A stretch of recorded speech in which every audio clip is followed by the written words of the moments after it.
आज बाबा साहेब आंबेडकर 135तम जन्म जयंती ए जन्म जयंती उपलक्षे आज आम निश्चन कोइली ब्लॉकवासी महांगावासी आम समस्त एठी एकत्रित होइकी आंबेडकर प्रति आमर श्रद्धांजलि अर्पण करुचु।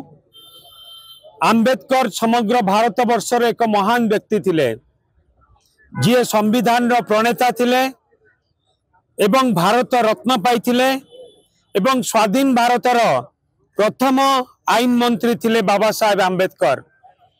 भारतीय मानू बंचिबार अधिकार सामाजिक राजनैतिक एवं अर्थनैतिक अधिकार से आम मानू देइथिले एवं दलित वर्ग एवं समाजर निष्पेषित अवहेलित लोक जेपरी माइनॉरिटीज हुंतु बा अनुसूचित जनजाति अनुसूचित जाति एमानक पई तांकर अवदान सबुदिन पई चिरस्मरणीय हेकि रहइबो। संविधान रो प्रणेता थिले तांको संविधान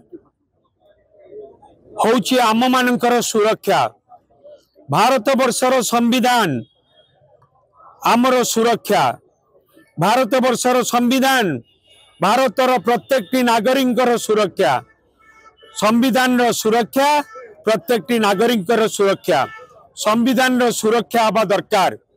आज भारत वर्षरे जो किछि सांप्रदायिक दल संविधान को जाली पोड़ी ध्वंस करने को बसिचंती सेतिपाई आज सबु भारतीय माने एक कथा को अनुभव कलेनी कि संविधान बंचेबा पाई आउ गोटे संविधान बंचाओ आंदोलन आवश्यकता भी पड़िलानी। एक कथा समस्त भारतवासी बुझिलेनी। तेणु करी मु चाहिबी ए संविधान जो संविधान बंचिले आमे समस्त मुंड टेकिकी बंची पारिबो से संविधान रो सुरक्षा हवा दरकार। संविधान रो सुरक्षा हेले आमर सुरक्षा हबो एवं संविधान को बंचिवा पाई जो सांप्रदायिक दल माने संविधान को जाली पोड़ी ध्वंस करदेवा पाई चाहूचंती से संविधान को बंचिवा पाई आसंतु आमे समस्त हाथ को हाथ मिसैकी संविधान रो सुरक्षा पाई आमे समस्त कार्य करिबा। शेषरे मु पुणी थरे बाबा साहेब आंबेडकर को महांगावासी तरफ ओडिशावासी तरफ निश्चन कोइली वासी तरफ बहुत बहुत श्रद्धांजलि अर्पण करुची। मोर प्रणाम करुची, मोर सम्मान दउची।